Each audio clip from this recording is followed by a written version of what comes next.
Hello, everybody, and welcome. Let's make sure everyone's getting in here. My name is Emily Churkin. I am the screen time consultant. You are here today to learn from Jen Farrell, a former tech enthusiast turned tech wary school librarian who has quite an amazing story to tell. And I met her ironically through Instagram because that's the day and age that we live in. But turns out we have a mutual work colleague too, because also that's the world we live in. So I am going to turn it over to her and let her introduce herself and talk. We are recording. I will take questions at the end, but if you have stuff in the meantime, I'll try to also monitor the Q&A in the chat as well. But Jen, welcome and tell us about yourself. So hi, everybody. My name is Jennifer Farrell. Jen is great. You can call me Jen. And I started my career as a school library media specialist in a private school. Where I'm kind of go through my career for you, and then I'll add a few more things. But I started my career in private school where technology wasn't really a major part of our classroom experience. I was a nursery through second grade librarian, and it was pencil and paper driven, hands-on, discussion based, a lot of literature in the library because I was a librarian, and even in the classrooms they were using a little bit of technology, but it was mostly, it wasn't, there wasn't a great plan. So that was probably about 10 years ago. And then I decided I needed a change. So I went to a public school where they had one-to-one iPads for every student, starting in pre-kindergarten, and everything was, it was done on the iPad. So from ELA to math, in the library, we weren't really focusing on literature. We were mostly focusing on STEM and makerspace. And I guess I bought into it initially, and I was like, this is great. And I hook, line, and sinker, loved every bit of it. But then after COVID came along, I noticed this shift in my students, which I had been noticing, but it was like they were less engaged. The deep learning wasn't coming, and they struggled with attention, problem solving, peer interactions, and it became very evident that we had a problem. And some of my students were even so addicted to their iPads that you could not, I would always tell them, I can't compete with your iPad. So that kind of made me reevaluate where I had, where I was going professionally, what I wanted as an educator in a district. And I ended up moving to another district. And that's where I currently am. And I feel that we do have a stronger balance in this district. We've gone from kids were Chromebooks, so taking the Chromebooks home to they leave them at school unless there is an explicit assignment that they have to work on for school, and most teachers aren't assigning Chromebook homework. And I can just see they're more engaged. But when I do use technology in the library, again, it's difficult to tear them away from that. And we have programs where you can monitor what they're doing, but then I'm missing time with my students if I'm on a screen monitoring. So I'm trying to be more intentional with my technology, and I really have gone back to being more, hands-on and pencil and paper in hand. And I also want to say that I'm a mom. I have 3 grown children, and I very much limited their TV, and I read to them a lot, and they do thank me now as they're adults, which I love to hear. And they're happy. They say that they're happy they weren't iPad kids. Now, iPads weren't really a big thing when my kids were young. So, but that's kind of my story and where I've shifted. And I do wish that I had been more strict with social media with my kids growing up, but they're all, pretty successful adults, and I'm doing well. So. Yeah. Well, thank you. And I've been saying to people too, like, if I could have Instagram of 10 years ago, like when your kids were teenagers, I'd take that any day over the Instagram of today. So very different. Very different. So I think I remember when we first met, one of the things you were talking about those kids with iPads and in the maker space in the library, what you found was that they actually loved the no tech and the low tech days. Yeah. Can you talk a little bit about that? Yes, so I started to implement low tech or no tech because I felt that every time they were coming into my library class, it was just, iPads, and I wasn't able to. I mean, sometimes we were doing, we might have been creating a slideshow or doing a little bit more. I mean, that's not really more, but just we've been doing maybe something along with the classroom teacher. But Right. when I would allow them those low tech, no tech days, they would go crazy for the hands-on, Kiva planks, Legos, and giving them an assignment or a prompt to build with those things and Yeah. use their minds and collaborate with each other and have conversations because Mhm. it's just, it's too much when it's so, just they're on the device and they Right. weren't, necessarily collaborating with each other and having these conversations. And I found that they were craving Wow. um, that Yeah. sort of break. Right. Their Right. behaviors were much better when they weren't on the iPads. It's crazy. So Ugh, I yeah. love low tech, no tech. And they That's they would start amazing. asking me for fun Fridays, low tech, no tech. And so we would Ah, do that. So I think that is so important to reiterate too, like how, I mean, first of all, we look at school 10 or 20 years ago, we might have had a tech Friday, right? Or like you can right, get to play the computer games or something. right, And that, the sort of bizarre irony of like having a no tech Friday because the rest right. of the week is spent on iPads, and the Yeah, reaction from your students about how much they loved that is really a powerful anecdote. So, yeah. I wrote it down because it just struck me. Um, I think one of the other things that really stood out when we talked and through your various experiences in public, different districts, private, Mhm, is the variation between mhm. different districts and schools. And I think this is one of the things that makes this such a hard challenge to tackle because it's not apples and apples. It's like apples and bananas and oranges, and they're all over the place doing all different things. And it seems like you've seen kind of a wide variety. One thing I remember also you talking about was how your district had actually decided to reinstate cursive again, and that's something Yes, many schools have sort of gone yes, by the yes. wayside. Would you talk a little bit about that and how did that come about? So I think parents were giving pushback in our district, the one I'm currently working in, with they wanted more kind of going back to traditional learning in a sense. And we have a new superintendent, and she is a big she's a fan of pencil in hand, and she has pulled up a ton of research articles for staff to kind of see the benefit of cursive and like the continuation of a thought Mm. when you're writing. And she was also kind of I guess she pushed that the cursive writing. So they've gone back to it. It's not, she suggests doing it at the end of the day, kind of a calming, culminating activity, Mm. but they're definitely going back to the handwriting, whereas it kind of was out of the curriculum for a while, but they've adopted it. Some teachers were doing it last year, but every classroom has the expectation this year that they have to teach handwriting. So So I'm curious just what you've observed over the last decade or what of your student population as they've changed, having grown up sort of as quote unquote iPad kids. One thing I noticed when I visited a seventh grade class, I had them do a little note card writing activity, was just how shockingly young their handwriting looked for 12-year-olds. And right. I'm curious, have you noticed that? Like do you have a connection or do you see a correlation with all of the tech they had either at home or at school, but like on the impact of their learning or tactile or any of those impacts? Yes, a lot of kids have, issues holding the pencil, and that's something that you can consult an OT for. Obviously, a teacher can talk to the occupational therapist to help, but we definitely have, even in my current school, kids that, the writing is just not, as much as we've gone away from the technology and we've, put pencils back in hands, you even the formulation of a story or a thought, they Yeah. would much rather they would much rather be on Book Creator, even Which though is their an app,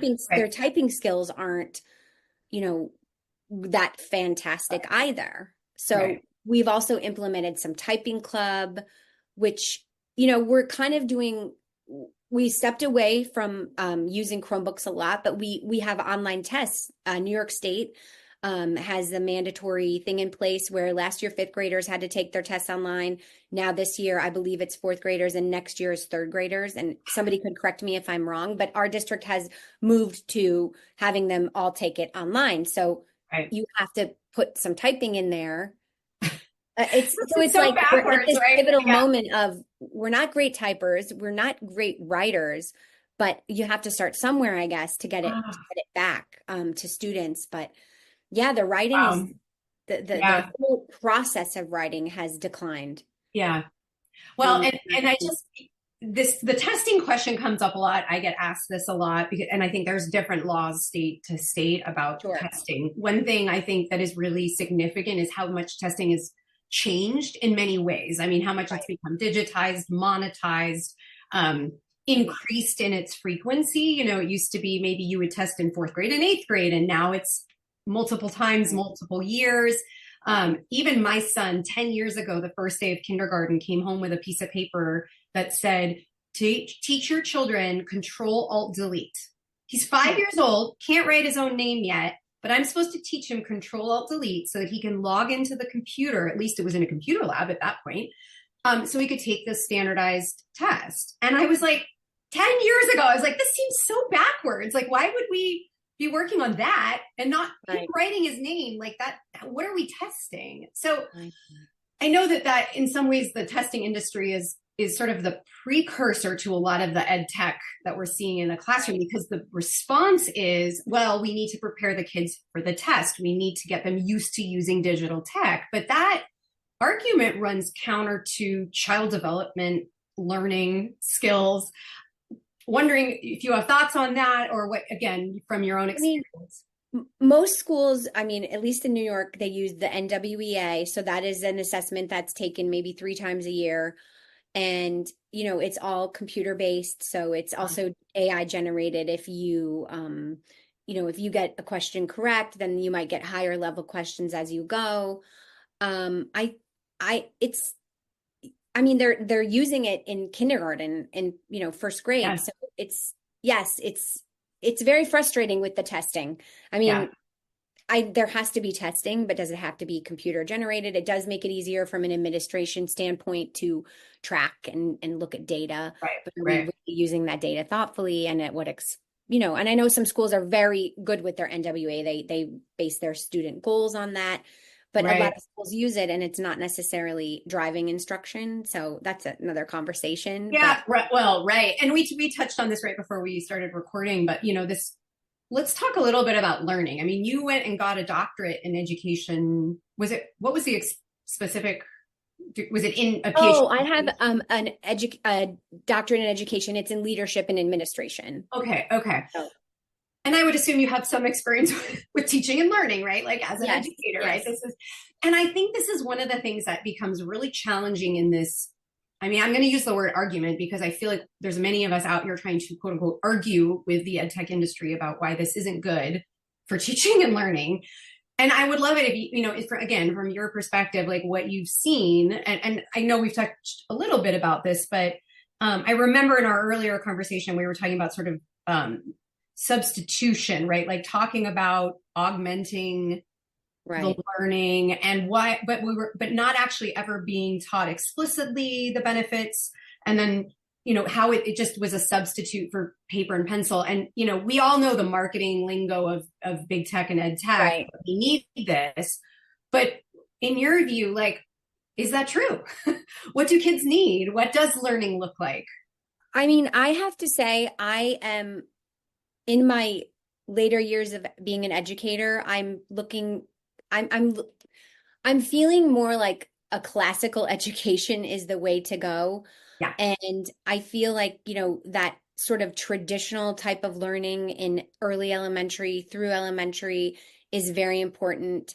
But then, you have New York State, for example, putting in the computer science standards. So Right. then you have to, it's, incumbent upon the school to do that and put that into Right. the curriculum. So Right. you're working with your state and what they want, and they're adding all of these standards. And yes, you can computational thinking can be done in math. You don't have to use a computer to do it. You can do it all Right. Right. right. And so you can look at your English language arts, you can look at all of your content areas and see where are we doing some of these things explicitly or not explicitly, but we could say, Yes, they I check that see. box. I see. So I just think that a traditional, I am more I of a know. fan of a traditional education where, great literature and, analyzing stories and character Right. development and all those Pens things. and pencils. Yes, and I feel Yeah. that the schools are kind of beholden to the state, and so that is where it can get very tricky. I'm Um, glad you mentioned that. Ironically, just before I logged on, I got a text from a friend in my activism group asking, like, well, what a teacher has asked for this. Like, what do you say to the teacher who's like, but we're doing what the state is mandating, right? Like, these are the sort of expect. Now, we could argue about the whole issue with Common Core or with standards. And again, right, one thing I see all the time is children are not standardized, right? This is the problem where you take you're pounding a rectangle into a whatever the square hole round peg, right? And that doesn't work, and that's part of the problem. But then again, you've got this predatory technology company business model that's sort of seeking to exploit that disconnect. And right, again, none of this is good for children. I mean, I think at the end of the day, no matter what angle you're coming into this issue from, more testing isn't better for kids, whether it's on paper or digital. right, More tech right, earlier isn't better for kids, right, right. even if it's only once a week, right? So, what is, I guess, one of the other things I would love to sort of hear you talk about is like, um, what do you hear from teachers maybe? I know you have the library environment, but what are you hearing from teachers, or how has that changed over the last decade, let's say, about tech? I mean, are you finding that there's a majority who are concerned or wary? And again, I know we're painting with a wide brush, but just sort of Right. what you've heard or seen. So, I can talk a little bit about the school district I was in before this school district, and the expectation was that you use technology, you knew how to use it. It was on you Mm. to learn the programs and As the teacher. right as the Okay. teacher. So, Okay. there was professional development, but everybody pretty much was in agreement they did not love everything Mm. on the iPad. And I'm Interesting. telling you, they would do the assignments, submit them. There was a platform where teachers could look, and then they're giving written feedback, oral feedback to students. But again, it's on paper. It's not a sit down conversation where I can sit with a student and have a thoughtful conversation about feedback. This was more, everything was online. So it was written, and it was sometimes they did audio feedback Yeah. because the program allowed for that. In my Mm. current district, so it was the teachers weren't for it, but Yeah. there was a lot of disgruntled teachers. They Yeah. weren't necessarily expressing it to the administration, but there was a lot Right. of upset teachers. But they knew Yeah. if you worked in this district, this is what was expected. Oof. In my Yeah. current district, uh, teachers don't seem to be so upset about our technology. They're happy that we're rolling back the Chromebooks. So I think they're in alignment with that. They're happy to not assign. I think they assign not projects. They assign, maybe they'll assign some extra math problems when a kid, if they're working with it, if they do this group learning, right? They might have one group working on the iPads doing IXL for math and then they have folders. So they're kind of balancing it out. It's not, but it's still, to me, it's kind of like babysitting. It's a Yeah. little bit like babysitting because you have those kids that are going to other websites and maybe not doing what they're supposed to. Um, but nobody's talking about the research. Nobody's talking about what are screens doing to kids. Those conversations, in my opinion, I have never heard a superintendent say that until my current superintendent. Um, we Mm. just don't hear teachers paying attention to that. I Right. mean, they Right. must know deep in their hearts that technology is not so great for kids, but then you also have the teachers that say they go to middle school, they're using Google Classroom. Right. They have Right. to know how to do all of these things. But if Right. they can't even write a story on paper and use correct grammar, and then comes the technology. They don't even understand the tools to use spell check. And then you have Yes. students also using the button to speak into the computer. Yes. Speak to text, speech to And they text. don't have they're Yeah. not having the foundation of that ability. I mean, that might be the next level, but if you don't have that foundation, then what are Exactly. we even doing with Yeah, and right before we talked, I wonder if you could share like what some of the professional development that teachers are getting about, we were talking about AI. I mean, this is true across ed tech, there's hundreds or thousands of platforms out there, but will you share that anecdote a little bit? Oh, so today I had a professional development on the use of AI in school. So it was basically our technology director sharing platforms that the school has subscribed to for us to pilot and to see which we like the best. It was recommended, I mean, it was not recommended, it was basically a directive that this is not for students, it's for Mm, teachers to help them, work harder or work smarter, not harder. It could help you write a rubric. It could help you write a lesson plan. So some of that was part yeah, of the AI, but then there was also things about high school students and some quotes about Microsoft and how Microsoft would hire X percent of people who had AI and how we need to really teach our high school students how to thoughtfully use it yes, and implement it in some way. But this was only elementary teachers, so I was not at the high school professional right, development for that. But they're looking to add it in where they can because I know they feel that it's something that our students need. So we're at like a major yeah, crossroads in my district with yeah, rolling it sounds back the Chromebooks in the right, elementary and bringing it to the high school level. So yeah, I don't know the answer. I haven't thought about. I mean, I've thought about it, but I haven't really yeah, looked into how you best use it with students. I mean, I know how to use it as an adult. Obviously, I lean on it sometimes right. to help me do certain things, but it's not something that I use every day. Well, and I think again, this is where I find this part so fascinating. It's the rolling back of responsibility. So Mm, colleges might or higher ed might say, well, you need to send us students who can type and word process and or whatever they expect. And then the high school teachers go, oh, well, we've got to do that. And so we better tell the middle school teachers that they're going to need to have kids doing this, which then affects right. And right. yet again, that is out of alignment with learning and development. I mean, again, there's so many parts of this. We have so much documented research now about the harms of digital screen use on young minds and brains, whether that's social media or ed tech platforms, they all operate under the same sort of pernicious model. But I mean, it sort of feel like is no one saying, but does this make sense? It's like, why can't we focus on the kids right now? These kids Right. who are delayed in their skills, whether those are social skills or handwriting, or the poor COVID kids who are already impacted because of those years, not in school, not with teacher. Right. The last thing they need is more of this. And those, Right. the marketing language from Microsoft and other big tech platforms about, your future employees are going to need X, Y, and Z is such a fallacy because as we were talking, like the people being hired right now are in their 20s. And 10 years ago, when they were in elementary school or 15 years ago, they didn't have AI on their platforms. Right. Like, Yes. and I saw this story the other day that like it was an AI company that was hiring, and in order to interview with them, you had to sign a consent saying you wouldn't use AI in your application process. And it's like this is madness, this just doesn't make sense. So Right.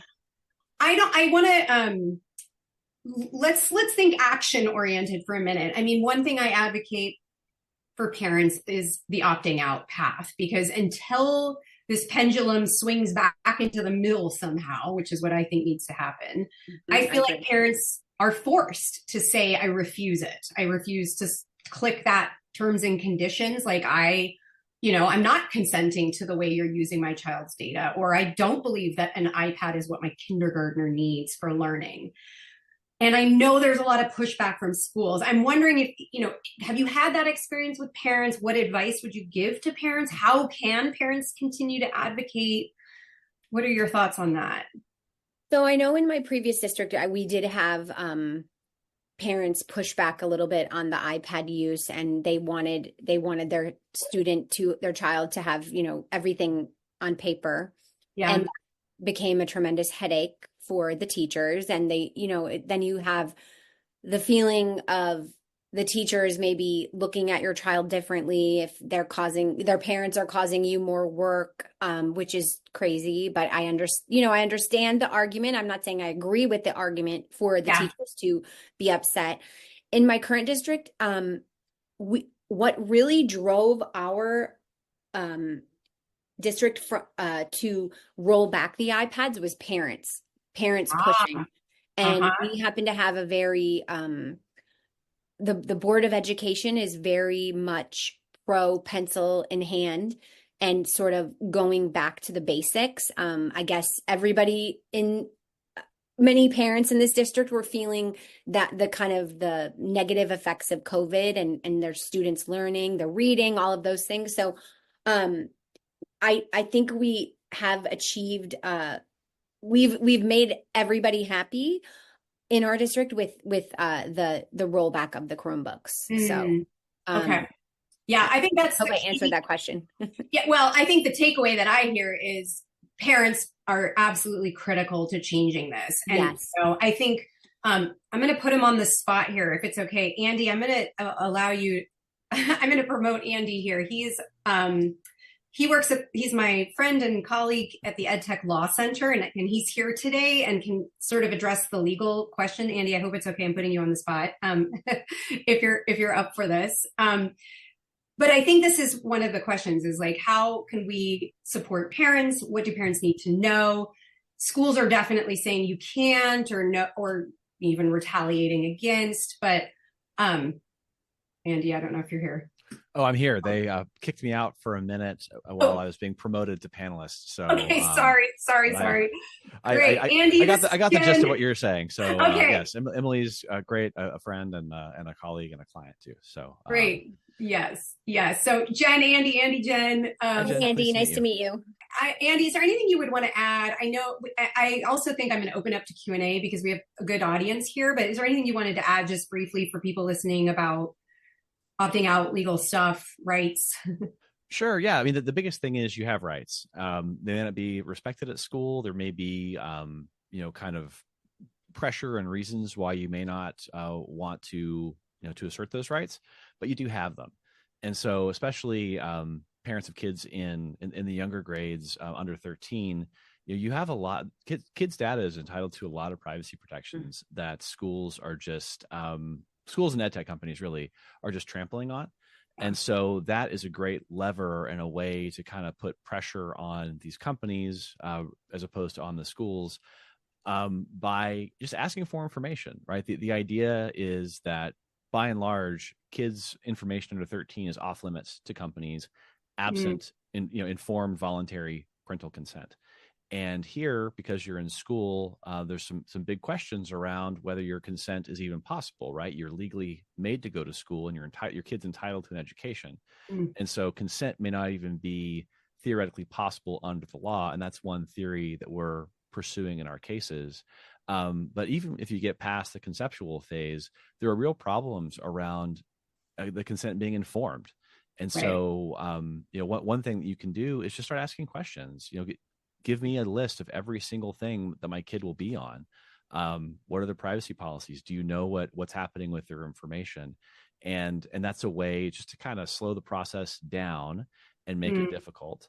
I know that as to former or current educator, former educator here, I would never want to be seen to be making teachers' lives more difficult. yeah. And so one thing that's important too is to talk to your teacher and to try and work in large groups. I mean, solidarity is important, and coming as a community is important, and coming to help and coming in good faith and coming with an open heart, Mm, and coming as a member of a community who wants to make it better, not hmm as the online meme goes, not like a customer at a Wendy's who wants a refund, right? It's like this is not a Wendy's, this is an elementary school.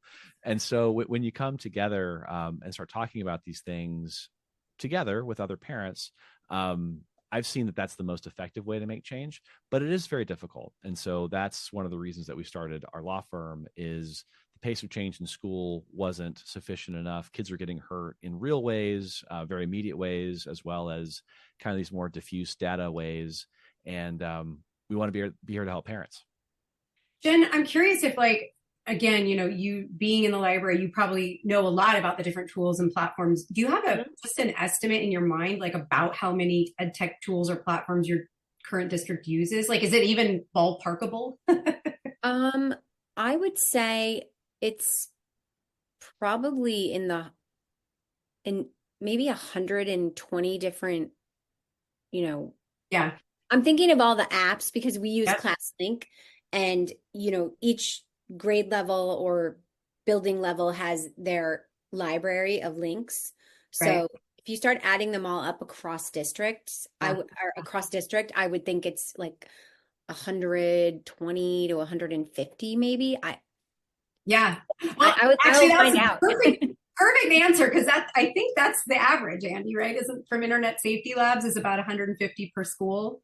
I think that's about right. Yeah. Yeah. And So, and I think that's even though that we might know that number, like it's kind of shocking as a parent to think about like, my kid's backpack with this iPad in it could potentially have access to 150 different unique platforms with different business model or privacy statements. Right. And again, then the onus being put back on educators and administrators to know and understand that and protect children. I mean, it's sort of this impossible task then. Right. I would love to open it up. So anyone in the audience here who wants to add questions in the Q&A, or I don't know if you can raise your hand webinar style in Zoom. This is me and my tech skills. Or in the chat box. I think we'll just we'll keep it open for a few minutes. Sometimes questions roll in. Jen, is there anything else you would want to add, or any like I really was struck in our conversation the first time of just your aha moment, or was there one moment, or was it sort of multiple moments for you that you made that pivot? I think it was a slow build. So it was very, at first, as I said, I was in a private school, and there was really little technology in terms of library. And as a librarian, I wanted to teach my students research skills, and I thought I had to use databases and make it easier for myself. And I thought that would translate to making it easier for students, learning how to research, very minimal skills at the second grade level. And then when I went on to the other district, the public school, I just started to see, as much as we said, I think we use the ASMR model. It's like you measure technology. Is it like a I think it's called ASMR. it is. I was laughing at that because I see every school use that. Yeah. And it's like, supposedly. yeah, like we're reinventing, we're doing all these great things. But when I really started digging into that, maybe my conceptual model of it wasn't right, and I didn't have enough training on it. But it's, Apple, I was part of a principals academy. I went to, where is Apple in Cupertino, and I was with, I think his name was Ruben. I think he invented the ASMR model, actually. He did a lot of research, but they spend all of their time, justifying it, and then school districts putting out their technology use policy with the Ed 2D law, and how that is somehow a blanket safety net for students. And, Right. You just worry about all of these things being collected on students. I mean, there's many issues, right? It's not just students' brains developing the pencil in hand. It's this whole thing. And I don't think parents think about that. Right. But I try to tell my students, Google's building a database on you from the time you're little, and your digital footprint, because I teach a lot of digital citizenship, is much bigger than mine. And, it's following you your whole life. Yeah. And, it's from the ads you're getting to the, and I can't go into that much with my students because it would take too much time and they may not understand it. But yeah, those digital footprints are being really, yeah, they're very big by the time they get to their adult life. I think I hadn't thought of that, but the fact that a 5-year-old's digital footprint today is bigger than mine at 46 is kind of mind-boggling. Like when you think about where that's headed. Yeah. We do have 2 questions, and they're probably for both of you. So take turns. One is, can parents opt their children out of device-based testing? I mean, I will say this is where I got into this issue in the first place, was because I was like, this is ridiculous. But I think it really depends on the state and or district. Is that correct in both your I don't know, Jen, do you want to speak to that? And then Andy? I would say that my best answer is that they cannot opt their child out of standardized testing that is digital. Like for New York State, we have the ELA testing coming up, and you can opt your child out of it, but you cannot, there's not a paper version unless you have an IEP and Okay. on your IEP, you have tests read or, Right. there's different accommodations, but your average, for lack of better word, student, they wouldn't be able to use pencil and paper on a state assessment.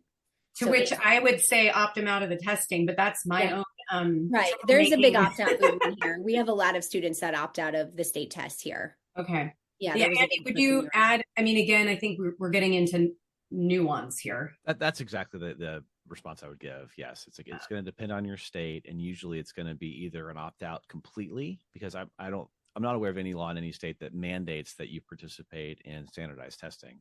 But that may be true. I don't know. But it's going to vary by state. And to Jen's point, it's more likely going to be all or nothing. Either you opt out of testing entirely, or you just do it on a computer. Okay. Yeah. Great. Are you guys okay to stay on another 5 or so minutes? I'm fine. Great, because we actually have some questions rolling in, and I know you guys can answer these.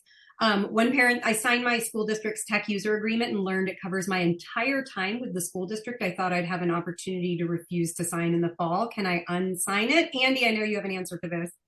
Yes, you can. So consent is something that must be given voluntarily and can be withdrawn at any time.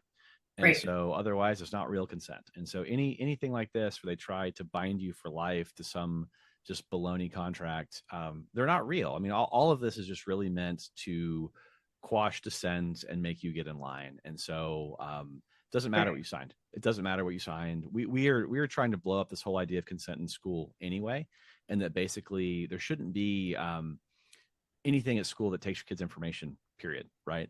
And even though that's not the most important thing, that is the thing that we're focused on because it's the most direct, and it's how these companies make their money is by monetizing the information they generate about you and your kids.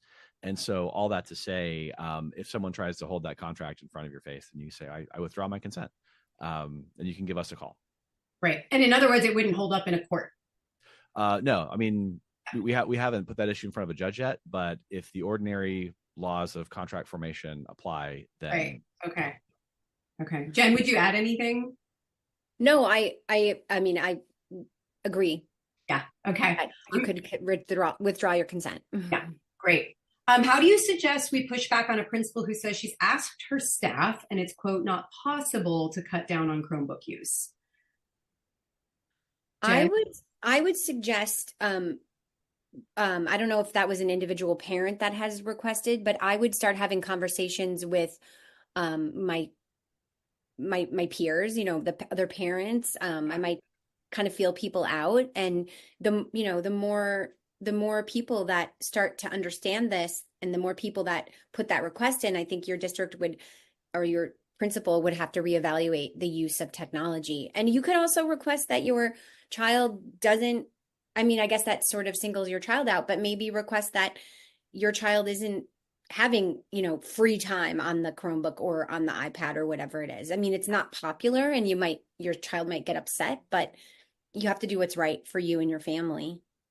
100%. And this is on a personal note, I have opted my child out of her school computer. And I will tell you that if there were other kids in the school doing it, it would make all of our lives a lot easier. I am going to pop in the chat one resource I created, which is the Unplug EdTech Toolkit, which is a way to help parents opt out, but it includes a list of questions that you can ask your staff or teachers or administrators, going in with the understanding that unfortunately a lot of this burden ends up falling on teachers, which isn't good or fair, but that is the reality and the way it's been set up. So that's a resource as well. Andy, did you want to add anything? I was going to say anything's possible, baby. Like anything is possible. That's such loser talk. Anything is possible. Yeah. How about we imagine a better world being possible, and we start educating kids about technology and not just acculturate them to just getting used by it every day. Exactly. Another parent or attendee is saying, we're in a budget review session right now, and the tech section had quite a large increase. I understand there are license renewals and maintenance fees. However, I asked a few questions related to having a list of ed tech apps and a list of filtered content or sites. I haven't received that data yet, and I think I'm the first to ask or question this area. I feel like they're bothered that I have asked to have access to this information, and that I suggested we review ed tech versus cost, and if it's necessary. Thoughts on this? Jen, go for it. I was going to say that I know in my current district, we have a technology committee and we have like PTA parents on it. We have community members, staff, administration. So we come together 3 times a year to have conversations, and varying people ask certain questions. So if you could suggest an ed tech committee, or if not, I would just keep pushing. I would ask, I would ask again, and I would become a thorn in their side by continuing to ask, because you will get your answers. Great. Agreed. Andy, ditto? Couldn't agree more. Yeah. I mean, I think there's so much harm is being done because people are afraid of bothering other people, or unwilling to be bothered. And so that's okay. The important thing is, again, strengthen numbers and going in with the right positive attitude as somebody wanting to help. That'll take you far. You have to be persistent. You have to not give up. But basically, if they're going to see your smiling face every week, eventually they'll start wanting to work with you. I think that's so important. And that, maybe kill them with kindness is not politically I don't know if we should say that anymore. But one thing I will say, and I have been as frustrated as I've been by my own district experience, the IT person, ironically, is extremely nice. I have been nothing but polite, asking questions, thanking her for her time.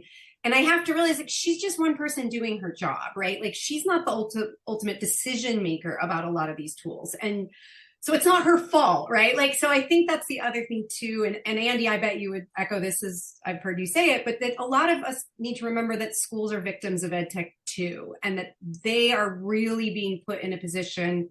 I mean, they're kind of having to pick sides here, and that is not a great feeling as an environment, right? As an educational setting. So this is great. I want to make sure we end soon so we don't, for people who rewatch videos, they don't have to sit through more than 45 minutes. But Andy, is there anything final you want to say? I'm going to put your website.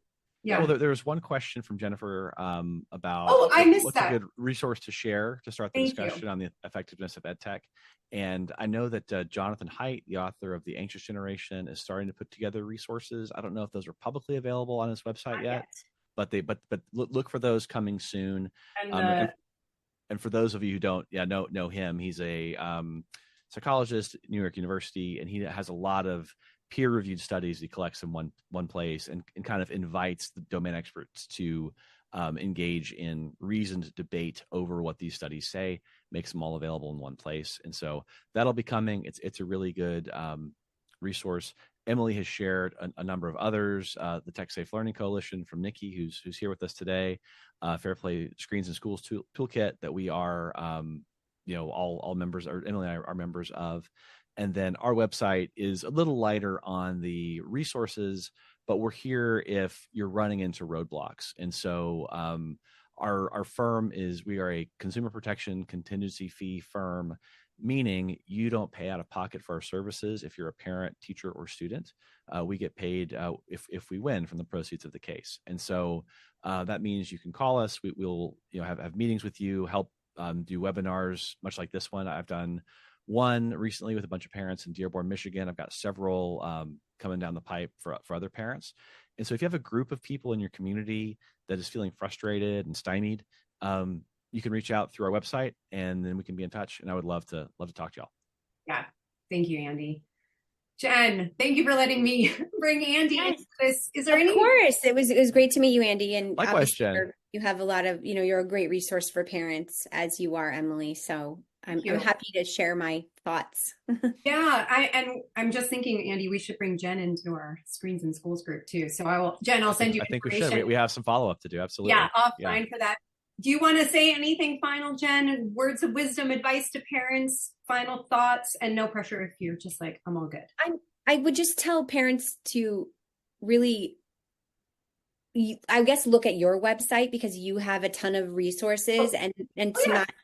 not, lean on Andy, his law firm if you have questions, and just go with what you feel is right for your child, and don't cave to peer pressure, because I know that's easy for me to say. My kids are older, but just go with what is right for you and your children and your family, and Mm.